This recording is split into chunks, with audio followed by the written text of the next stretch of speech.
जनतेच्या मनात आजही जिवंत असलेले लोकनेते डॉक्टर पतंगराव कदम यांच्या पुण्यतिथीनिमित्त रुग्णांना फळे वाटप.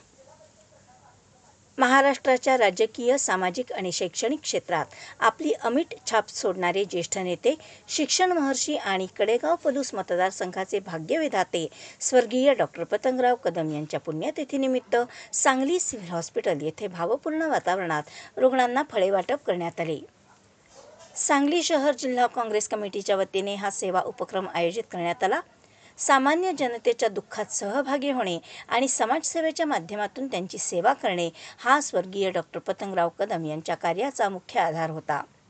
त्यांच्या याच विचारांचा वारसा पुढे नेत सांगली शहर काँग्रेसच्या पदाधिकारी आणि कार्यकर्त्यांनी सिव्हिल हॉस्पिटलमधील रुग्णांना फळे देऊन त्यांची विचारपूस केली आणि लवकर बरे होण्यासाठी शुभेच्छा दिल्या.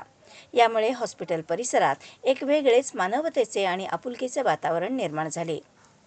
यावेळी सांगली शहर जिल्हा काँग्रेस कमिटीचे शहर अध्यक्ष तथा सांगली मिरज कुपवाड महानगरपालिकेचे नगरसेवक श्री राजेश नाईक, डॉक्टर क्रांती जाधव, समाजसेवक असलम बागवान, अमित मोरे, स्वच्छता निरीक्षक डी.पी. बनसोडे, मौलाली वंटमोरे, पैगंबर शेख, अजित ढोले, सचिन चव्हाण, नामदेव पठाळे, आर्यन लाड, शरण सर्वोदय, प्रदीप कांबळे, नंदकुमार कांबळे, सिद्ध रामा गणाचार्य, युसुफ मुल्ला, प्रकाश बर्डोलो, विठ्ठल काळे, विश्वास यादव, गणेश वाघमारे, दीपक ताटे, विवेक नाईक, अरुण पळसुळे, शमशाद नायकवडी, जन्नत नायकवडी, मीना शिंदे, प्रतीक्षा काळे, अल्लाबक्ष मुल्ला, मगदूम चाचा, व्यंकटेश नाईक, अर्जुन सुतार आणि यांच्यासह काँग्रेसचे पदाधिकारी तसेच कार्यकर्ते मोठ्या संख्येने उपस्थित होते.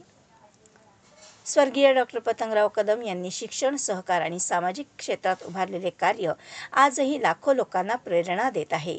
त्यांच्या कार्याची आठवण ठेवत समाजसेवेचे असे उपक्रम पुढेही सातत्याने राबवले जातील अशी भावना यावेळी उपस्थितांनी व्यक्त केली.